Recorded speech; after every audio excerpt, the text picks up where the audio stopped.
This episode is brought to you by Progressive Insurance. Fiscally responsible, financial geniuses, monetary magicians. These are things people say about drivers who switch their car insurance to Progressive and save hundreds. Because Progressive offers discounts for paying in full, owning a home, and more. Plus, you can count on their great customer service to help you when you need it, so your dollar goes a long way.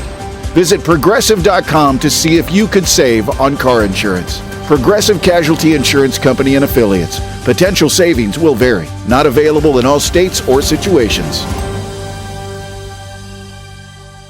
Message and data rates may apply. Reply stop to opt out. Consult a doctor prior to use.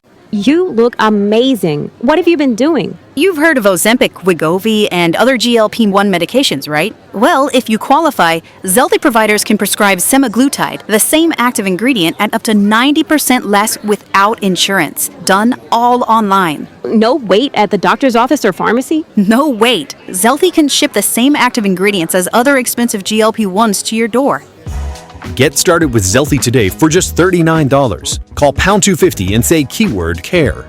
That's the same active ingredients in Wegovy or Ozempic, but for 80 to 90% less. That's pound 250 keyword care.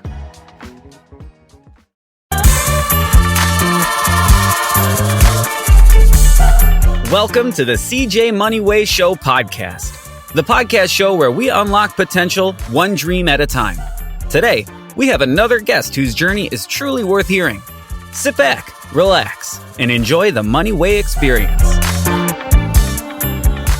What's up, my good people? Welcome to the CJ Moneyway Show in association with Believe Network, where we bring you inspiring stories from leaders, creatives, and change makers who help us navigate life challenges with resilience and joy. I'm your host, CJ Moneyway, and today's episode is about creativity, personal growth, and embracing change. Our guest today is Susan Hensley, a transformational coach, speaker, and author of the book, Art for Your Sanity. How art journaling can help you manage chaos and unleash joy. After decades of experience as a corporate executive and leadership coach, Susan discovered the power of art journaling during one of the most challenging transitions of her life.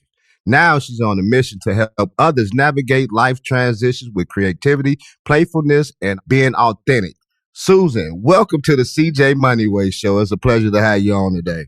Oh, CJ, it's great to be here. Thank you for having me. I appreciate it. Yeah, so like I say, Susan, I appreciate you taking the time out to come on the CJ Moneyway Show. So, Susan, you spent decades as a corporate executive and leadership coach before finding your way to art journaling. Can you share a bit about that journey, what led you to discover that practice, and how did it transform your life? So I can honestly say it completely transformed my life. Now, it wasn't overnight, right? And I discovered it by accident. About 7 years ago now, I'm working and it was in the office back in the day when everyone went into the office, 5 days a week, and talking to some coworkers. And one of the women has a really nice side hustle as an artist. She's a legitimately good artist. She creates art and sells art. And there were a few of us standing around saying, it's pretty typical, like, I have no artistic skills.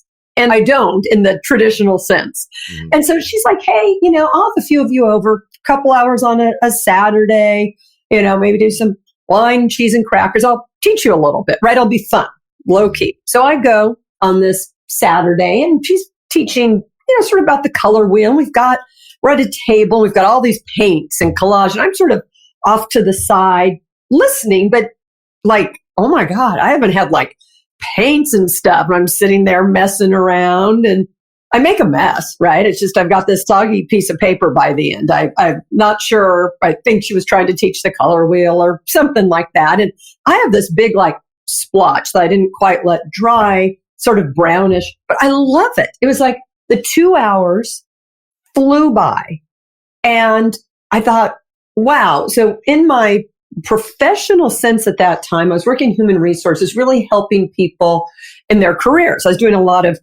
executive coaching and career coaching. And I always told people, and, really good coaches do this, look for the things that light you up, right? Whether you call it a glimmer of joy or just something that gives you a little spark and pay attention.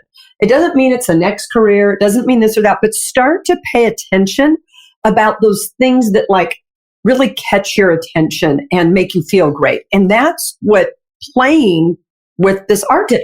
I actually took that soggy piece of paper home, hung it on the refrigerator. I mean, this thing is not attractive. It's like a blob. My husband and son at home at the time were like, what's going on? What's the mess?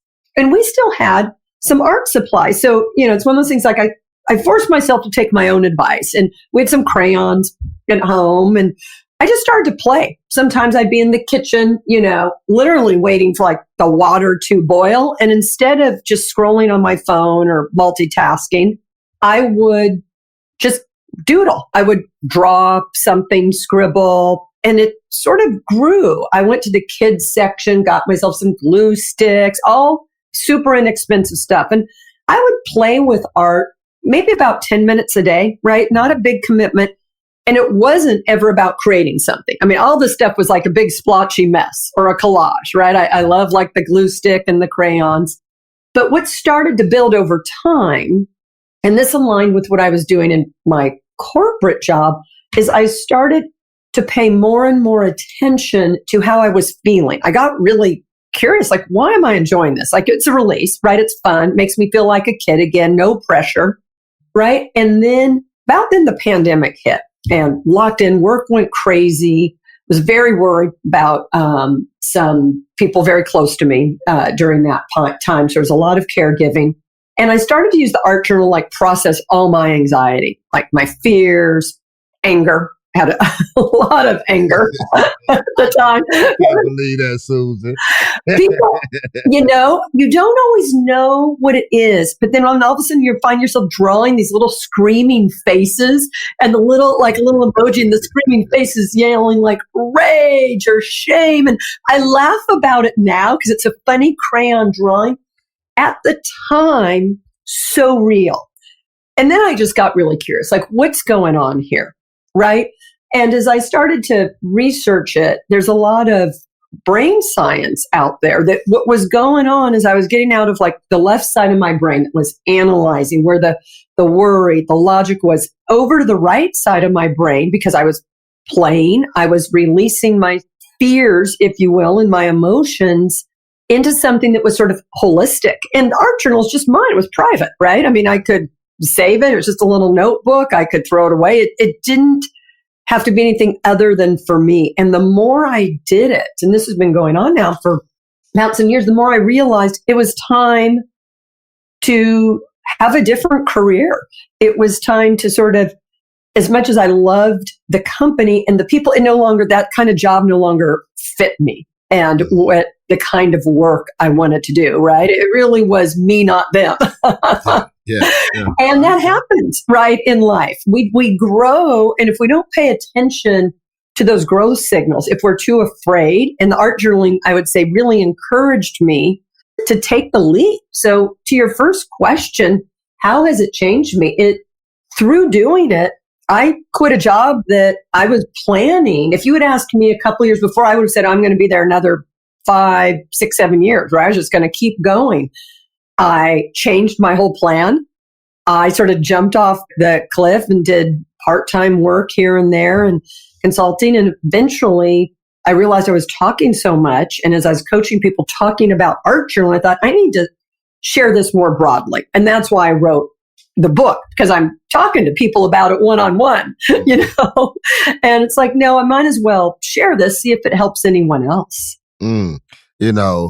Susan, I'm going to be quite honest with you.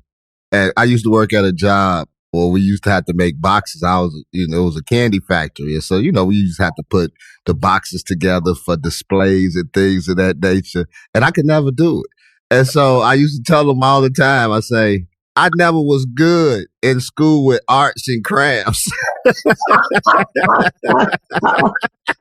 Ain't never been my lane. Drawing, none of that. I don't have a steady hand for that. But kudos to you for being able to hang in there. Like you say, it wasn't your thing. 2 hours went by, you had fun. I don't know. Even if I spent 8 hours in there, I probably still wouldn't catch the concept of it. So I'm going to have to check out your art journal and see what you're actually talking about.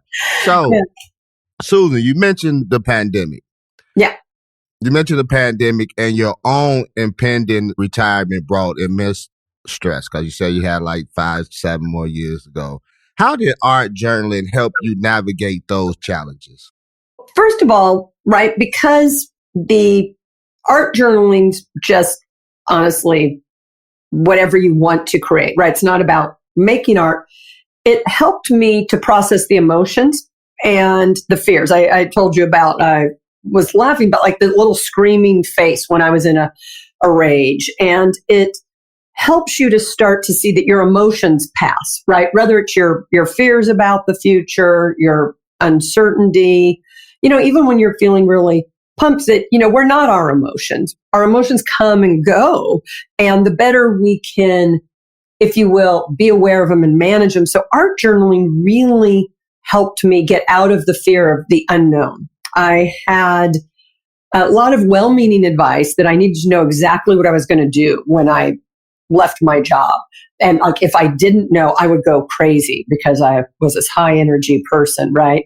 Or I thought I'd, lay on the couch all day and watch Netflix. It's like, it felt like it had to be one or the other. There was no middle story, which is it's just us telling ourselves silly stories, right? We torture ourselves, our thoughts and well-meaning, family and friends. They want us to be happy. And truth was through art journaling, it really helped me to just ride, if you will, the wave of uncertainty. And then I ended up getting into, and you mentioned in the intro, sort of life transitions coaching, which is what I did. I made a major job change about that same time, became an empty nester.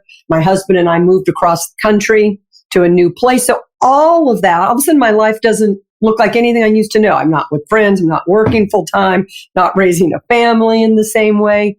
And you can get really overwhelmed when so much changes in your life all at the same time. And you want to fix it right away. And you want to get the new. And that's not always great. And so art journaling, which was really just using color and image or collage for a few minutes a day to just express however I was feeling, really helped me, in essence, create a new life. And now, I've realized there's so many of us go through humans go through transitions. There's research shows about every 12 to 18 months, right? Whether it's relationship changes or job changes, sometimes, loved ones getting sick or becoming a parent, right? And that changes our life. And we need some time to process what we want our new world to look like. So, Susan, in this art capacity, many people think that art is something only for artists. How would you encourage someone who feels like they aren't creative to give art journaling a try? Somebody like myself. Yeah. Okay. So I want to start again with, I don't view myself, and I've been out this 7 years. I've written a book. I do workshops. I have online training. I, as of this day, absolutely do not consider myself artistic. I draw like a 5-year-old, and I've chosen to keep drawing like a 5-year-old, hearts, flowers, whatever, because that's where the fun is. So what I would say to people is think of what you loved to do when you were 5, like in kindergarten. If you had any art supplies at all in your kindergarten or whatever it was. Maybe it was Play-Doh. Maybe it was building things with rocks or sticks, right? I mean, most young kids have some creative outlets, whether it's in kindergarten or first grade, or it's, in the neighborhood. Kids are always playing and making up things. Sort of think about that. And that's what you want to tap into. So it's absolutely not about creating art. Mm-hmm. I tell some people to scribble. Like one of the opening exercises when I teach a workshop is you put on your favorite song. Most songs on people's phones are between 3 and 4 minutes, right? So we choose one person's song, play it out loud, about 3 or 4 minutes, have them take 2 crayons and just fill a piece of paper. The goal is to get as much color with 2 crayons on that piece of paper. That's not about making something you're ever going to show anyone. It's truly about like scribbling or figuring out how to draw square lines. It's up to you. But what people experience is a sense of freedom, a sense of play, a sense of, I'm not trying to be good, right? Adults, in general, we always want to get better at things, right? Yeah. And which is good. It's important. It's natural for us. It's hard to take yourself seriously as an adult when you're holding like a crayon or a glue stick. And that's what gets you over to play and creativity. If it's only 5-10 minutes a day, it's a really nice break, because just about everywhere else in our lives, and I'm not saying this is bad, but it puts pressure on us. We're trying to improve, right? You and I are recording this at the start of a year. You know, there's probably people working on exercise, on eating healthier, on, you know, maybe getting that next promotion, or which is all great, right? I have goals as well. But when we live in a state of constantly trying to improve, we can be really harsh with ourselves. And that's where I think these like breaks of play or creativity. So I want to just go back. It is not about artistic ability. If you can hold a crayon or hold a glue stick and glue some pictures down on a piece of paper, you can, in essence, play with art. You know, as you were saying that, I'm sitting back thinking, because you said you go back and think about yourself as a child, you know, kindergarten, 5 years old, and the things that, you know, you like to do and the things that you was doing. And so as you know, you just said something about with the crayons and the glue sticks. I was actually trying to picture in my mind, how could I put a glue stick and the crayons and make the image of me hitting somebody upside the head out there on the playground? Because those are the things with my little bad madness self when I was coming up in kindergarten. These was the type of things I was doing. So, okay. So you were fashioning things to play with other kids, apparently in this case to hit other kids, right? So you're creating little weapons, right? You're building, it's a little sculpture, right? If you think about it, because you said that, and of course I pictured what you could create with it. And so you might play with, say you're curious about this, you might play with sticks and glue. I saw someone once take the coffee stirrers, you know, those little wood coffee stirrers you see, if you buy a coffee somewhere. They took a few of those from a place and just some glue and started to break them apart and just like glue stuff together. 10 minutes. It was just play, right? I mean, I talk a lot about crayons and collage because if you want to keep it in a journal, but if you think about what you like to do, you may not go chase someone today, but it maybe that's where the fun lays. But what I loved about that, so I will say this, if you think of the image you just told us about, you shared, you would construct some and go chase some other kids around. You weren't thinking the very next day you were necessarily going to get better unless you wanted to be faster than the kid, right? You were just out for that moment having a good time. Mm-hmm. And that's where I think as adults, that constant need for self-improvement, even in our in many cases, recreation or things we play, we want to improve, can be really a good release from stress. It can be really mentally healthy to do it just for the sake of play. And when you think about your 5-year-old self, because you told the story, you had a big old smile on your face, right? That's what I was doing for real. Well, right. But what I love it was, and you lit up telling the story, right? Look at you. You're chuckling away right now. You love it. And that's the feeling I'm talking about tapping into, right? Okay. Yeah. You're not going to chase someone around, but you could find something that sort of gives you that playful feeling that you get curious about. So yeah, you did it. Yeah. You're still laughing about it. Because I keep having these visions in my head, hitting the kids upside the head, taking like little Oreo snacks, cookies, and all that type of stuff. I was the bully in elementary school. So, how funny. So, Susan, let's switch gears here a little bit. Let's talk about what we came here to talk about. Let's talk about your book, The Art for Your Sanity. Now, what inspired you to write this book, and what do you expect gainers to take away from it? Sure. Well, I decided I needed to write it because as I was coaching and working with people, I would explain it to them. and say, this might really help you. And I watched people use it and get insights and enjoy it and make it their own. But that's very one-on-one, right? And the more I realized I was talking about it with anyone I was working with or with friends, or say I'm in the kids art section of, a Walmart or Target getting myself some new crayons, I'm talking to other people in there, Other women are like, you have kids? I'm like, nope, this is mine. It's all for me. So, when you find yourself sharing, and I'm sharing not to show anyone my art, because once again, this isn't about an artist, it's to see if it helps them. That's the point. Very well, friends have said, you should write a book. It's an easier way to share it, right? Other than one-on-one and people I'm, either working with or accosting in the kids' art section. So that's when I decided to write the book. And if a person reads the book or gets the book or looks on any of my stuff, on my website has a free PDF, how to start. There's videos with exercises, right? There's lots of ways to think about it. But what the book does is about three things. It explains just the process. Like, what is art journal? It's not about creating art. You're thinking of its visual representation. It gets through my story and how I used it for major life transitions and really processing difficult emotions, taking risks, really tapping into that inner wisdom I believe we all have.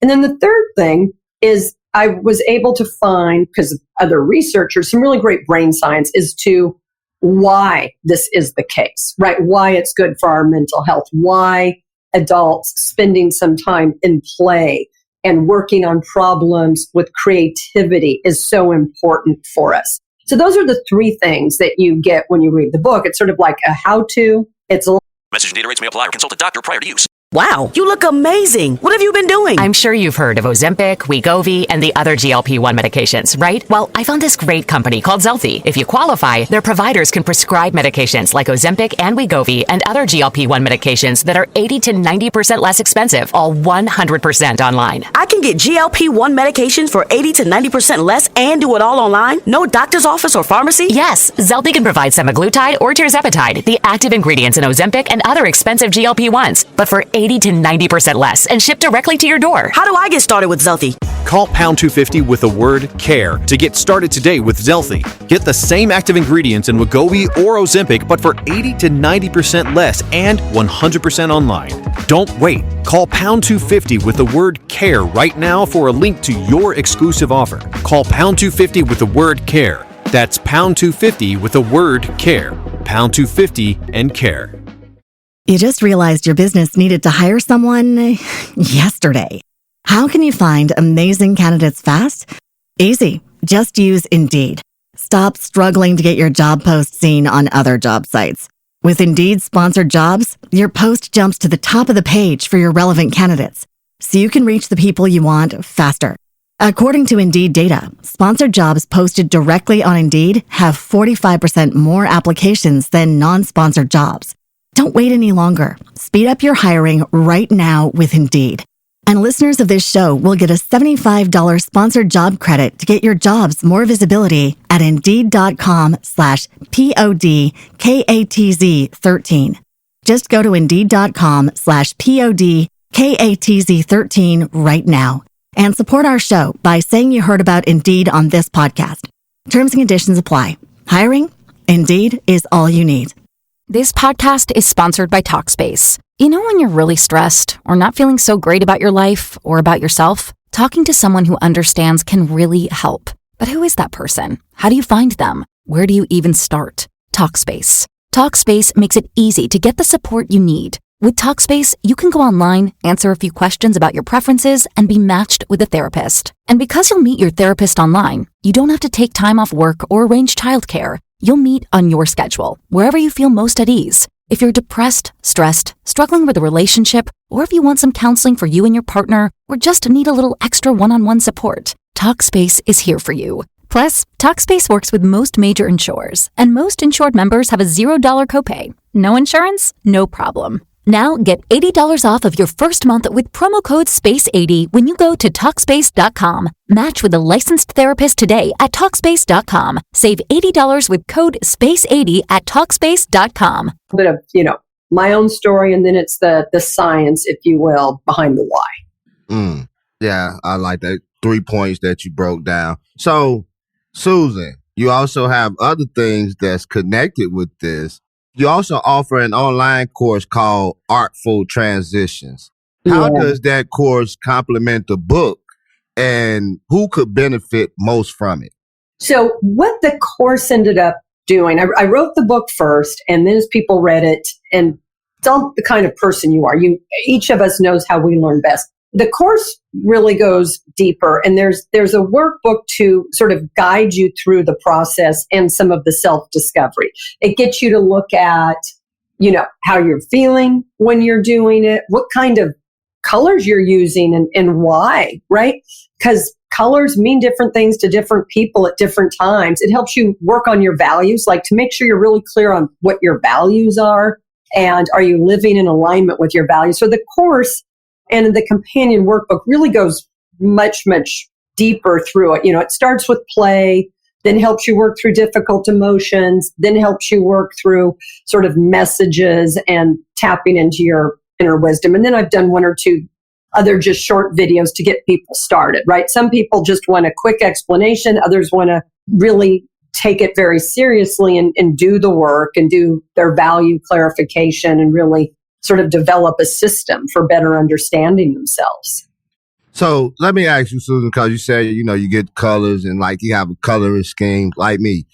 Before we got on, I talked about how I like being creative, doing thumbnails and things of that nature. So with art journaling and things, like back in the day, and you're still doing it, when you draw a picture or when you coloring in a coloring book, you color the main characters and try to outline it, and then you want to have a blue sky behind it, as the background. And so with art journaling, as far as, the coloring scheme, do you also have like contrasting colors too? Do all that blend together with your main, with the main course, and then you just use that color scheme throughout, what you're doing, or do you change it up?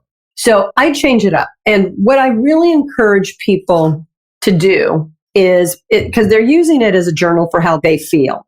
Let's take blue for a second, because you mentioned the blue sky. Any given day, blue can be a blue sky, which is like clear, calm. Blue can also, for a person, represent sad, right? If I said, draw a little face, like if you think of a little emoji right now on the phone, you're thinking of a little crying emoji. Yeah. There's like blue tears because it's, Exactly. And so what I actually encourage people to do is to think about the color they're using and what it means, right, to them, because each of us has different associations with color. So I'm looking at you right now and I see the Lakers poster, right? Is that what I see behind your head? That's exactly what you see. Okay. That's the only thing you're going to see in my house, Susan. Okay. So say you were playing with like the purple and the gold and yellow. Mm-hmm. You're probably associating that. Maybe some people from New Orleans may be associated with Mardi Gras. Others may be associated. You're thinking of all your maybe favorite basketball moments, right? And excellence and championship. I don't know. Only you know. If I said use these two colors, what do you think of? Because we're all so individual, right? Whether it's happy associations, cheering. That's what I encourage people to do. So you're using the colors. You're using the colors you're drawn to. I don't want people to think too much about it. It's afterwards. Say you do 10 minutes of art and you chose two colors. It's afterwards, take a step back and sort of say to yourself, why did I choose that? Maybe you were feeling a little down and you wanted to be inspired. I'm just going to keep going with the Lakers theme because I'm looking right at it. You want inspiration for excellence, say. So you're using those colors because that's what you associate, right, with excellence, with support, right?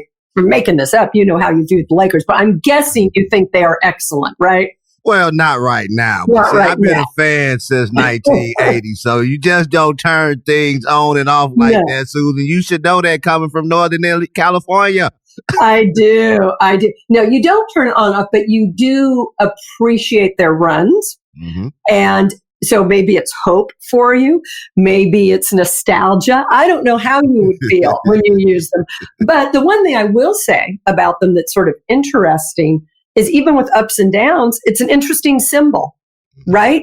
I might say to you, you and I are talking, you're like, yeah, they go up and down. I'm loyal, right? So here's some of the things you might be thinking using those colors. I'm loyal. I can ride the wave. I believe in them, right? I mean, that's what I talk about with some of the values that start to come out. Now, I'm making this up just because the poster's like right there. Right smack dead in your face. Exactly. So it's easy. It's got so much color, right? Yeah, it's popping out at me. Yes. I've been a Laker fan since 1980. I don't want to tell people my age, but, been there for a long time. Magic Johnson. So, and talking about Magic Johnson, life transitions. Yeah. Whether retirement, career changes, as you talked about earlier, or personal losses, can leave people somewhat stuck or overwhelmed with their situation. How does creativity help people move forward during these uncertain times?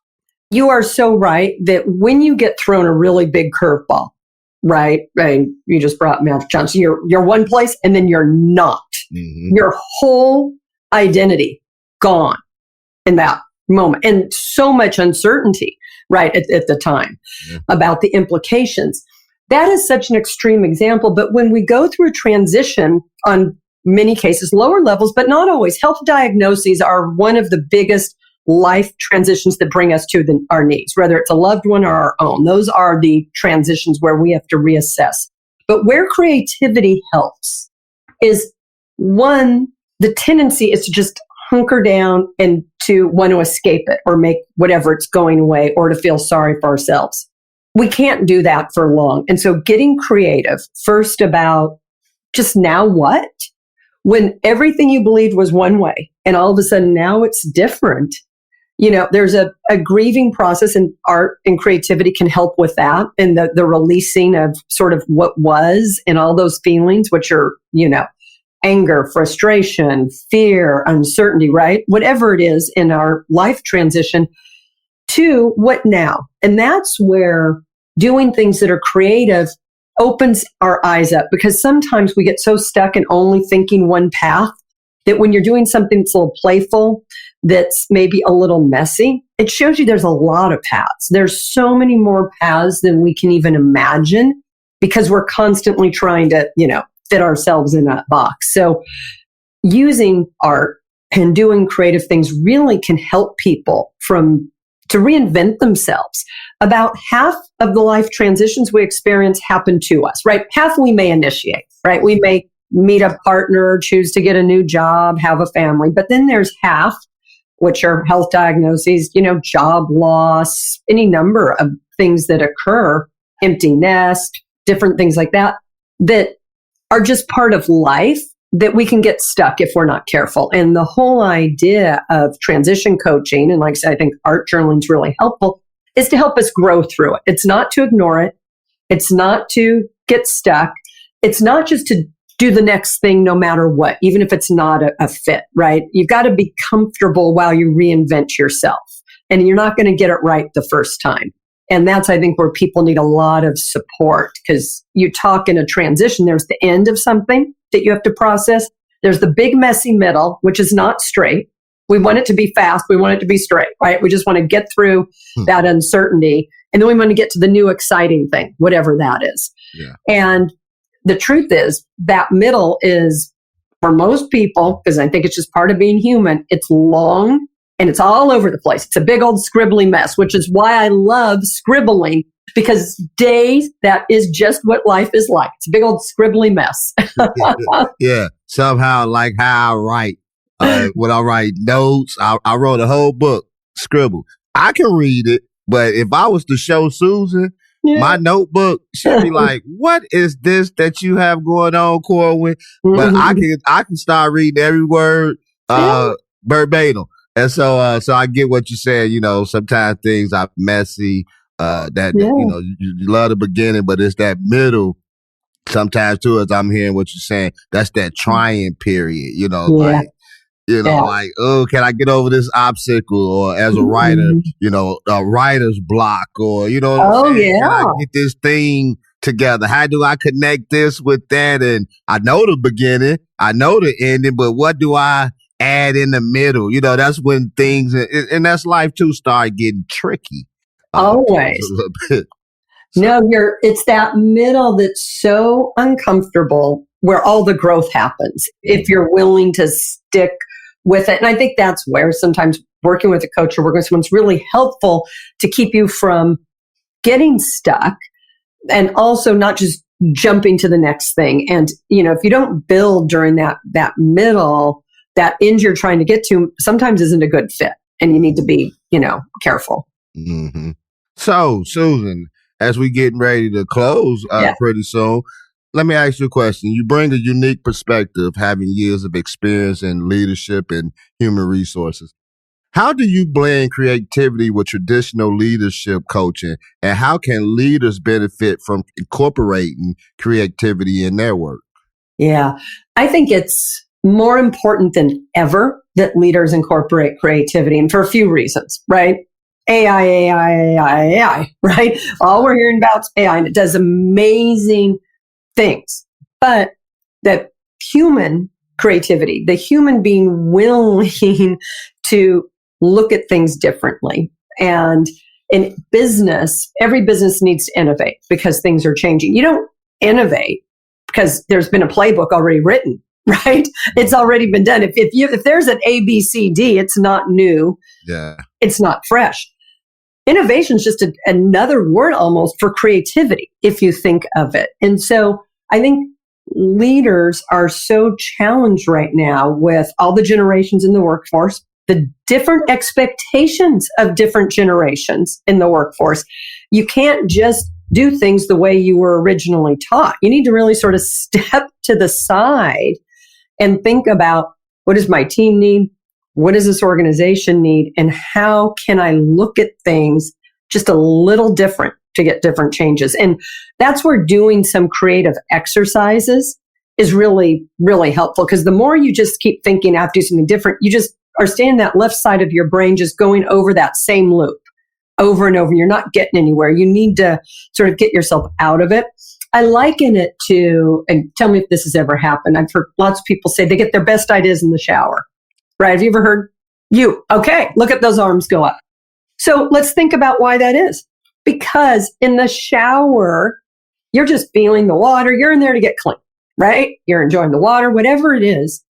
Frees up your mind for just that period. You move out of that left brain that's just grinding. You go over to the experience you're having, right? Whether you like hot shower, cold shower, whatever, soap, smells. And all of a sudden, you've got that space to be creative because you're not grinding against it, right? It's so important. I talk to people. Sometimes I actually have clients I work with stand up and take a step or two sideways when they're really stuck on a problem. It's like, just step out of this mode and step just a little bit sideways and see if something else comes to you. Can you imagine how to do this differently? Like, where you're just sort of playing with imagination. So I think, long answer, I think creativity is absolutely critical right now. It's as critical now as it's ever been, between, the technology changes that are happening and, the changes with consumers if you're running a business, that, it's really important.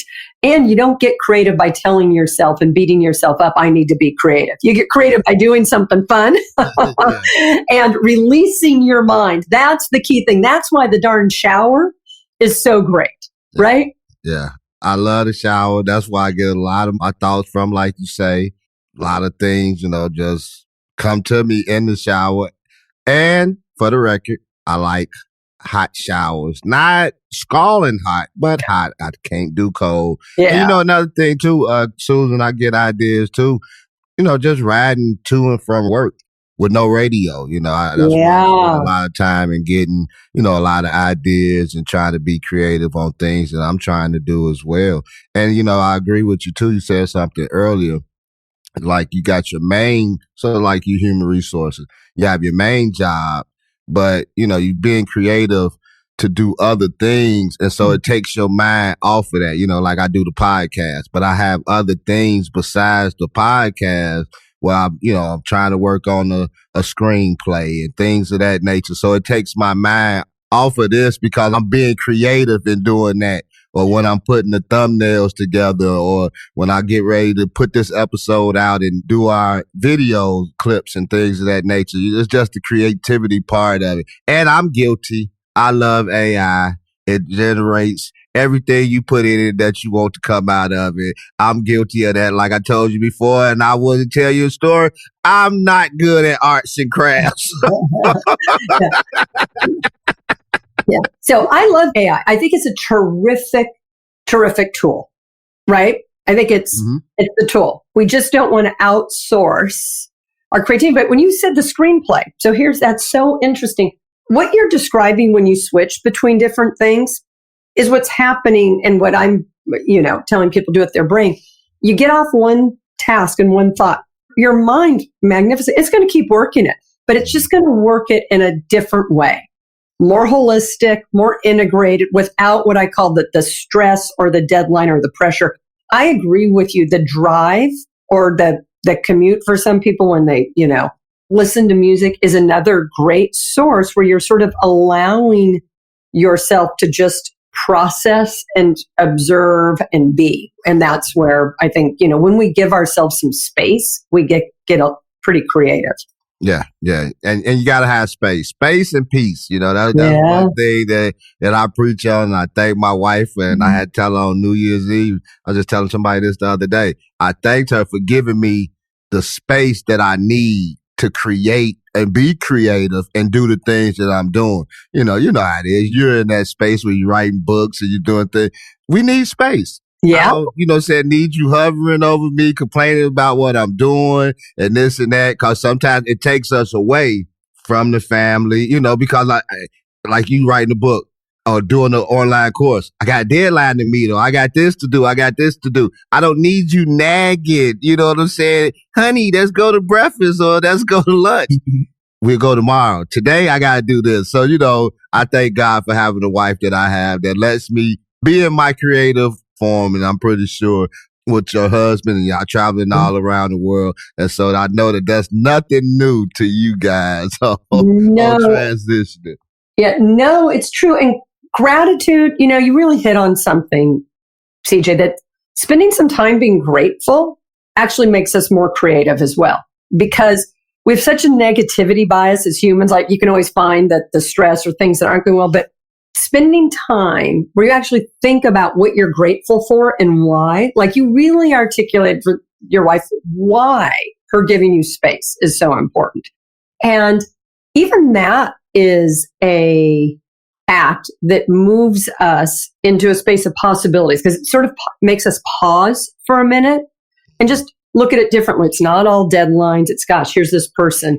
So there are a lot of ways to build creativity, because it doesn't have to be you create this art thing. But I love the fact you brought up gratitude because in the life transition coaching, a gratitude practice, particularly in that messy middle and when things are ending, can be really helpful. It can, just make you feel like it's all not destroyed because sometimes we can feel like, there's nothing here anymore. And there's always a lot more here than I think meets the eye sometimes. So big fan of gratitude. No, big fan of gratitude. You got to be thankful. Just like today, like you said earlier, me and you here on this podcast today, just being thankful for life in general, to be here and do what we're doing, to be in our right minds, to be creative and do the things that we're doing. And so there's so many things to be grateful for in life, period, which a lot of us take for granted, you know what I'm saying? So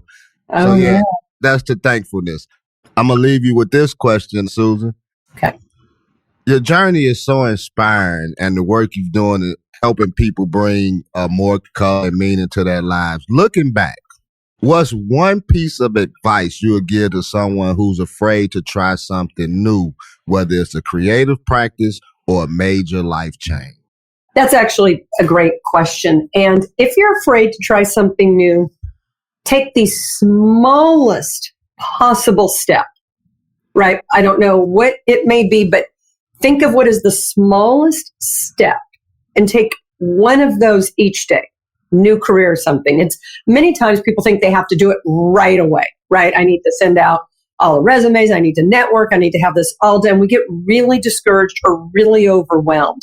It's like being a detective or looking for, I'm going to call it like looking for little breadcrumbs. So the advice, if you're afraid to do something, is to take the smallest possible step. You asked about being creative. For 1 minute doodle, right? Literally nothing will happen. That is not a scary thing to suggest to someone, right? But instead of you go out, you buy this stuff, you're going to dedicate all of this. It's like, play with it.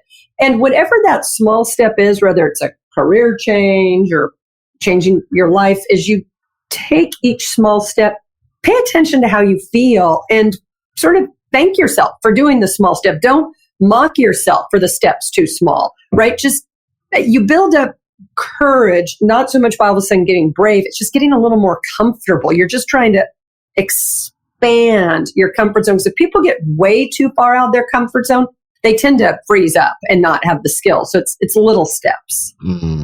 I like that. That's a good one. So Susan, I really appreciate you. It's been a pleasure having you on your show. Your story is a powerful reminder that creativity isn't just for artists, as we talked about earlier. It's for anyone looking to find joy and clarity in life. So thank you for sharing your wisdom with us today. Before we wrap up, where can we find your book, Art for Your Sanity, your free downloadable PDF, and more information about your coaching program and online courses? Sure. Well, the book's available anywhere you buy books online, Amazon, but I have links on my website. So the best place to go is Susan-Hensley, which is HENSLEY.com.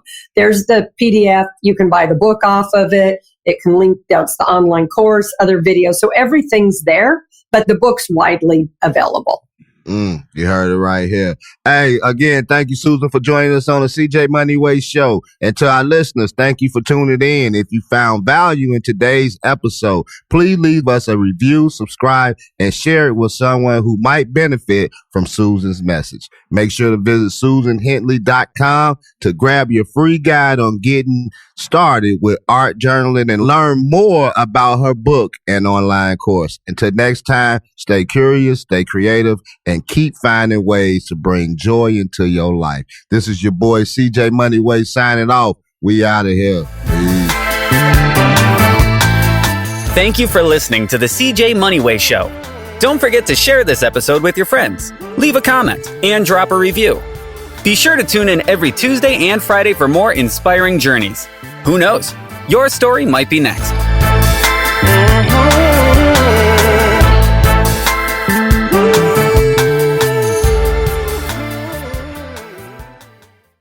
Message and data rates may apply. Reply stop to opt out. Consult a doctor prior to use. You look great. What have you been doing? I found Zelthy. If you qualify, their providers can prescribe the same active ingredients in Ozempic and other expensive GLP-1s for 80 to 90% less without insurance. All of mine shipped right to your door. Get started with Zelthy today for just $39. Call pound 250 and say keyword CARE. That's CARE to pound 250. You just realized your business needed to hire someone yesterday. How can you find amazing candidates fast? Easy. Just use Indeed. Stop struggling to get your job post seen on other job sites. With Indeed sponsored jobs, your post jumps to the top of the page for your relevant candidates, so you can reach the people you want faster. According to Indeed data, sponsored jobs posted directly on Indeed have 45% more applications than non-sponsored jobs. Don't wait any longer. Speed up your hiring right now with Indeed. And listeners of this show will get a $75 sponsored job credit to get your jobs more visibility at Indeed.com/kidsandfamily. Just go to Indeed.com/kidsandfamily right now and support our show by saying you heard about Indeed on this podcast. Terms and conditions apply. Hiring? Indeed is all you need.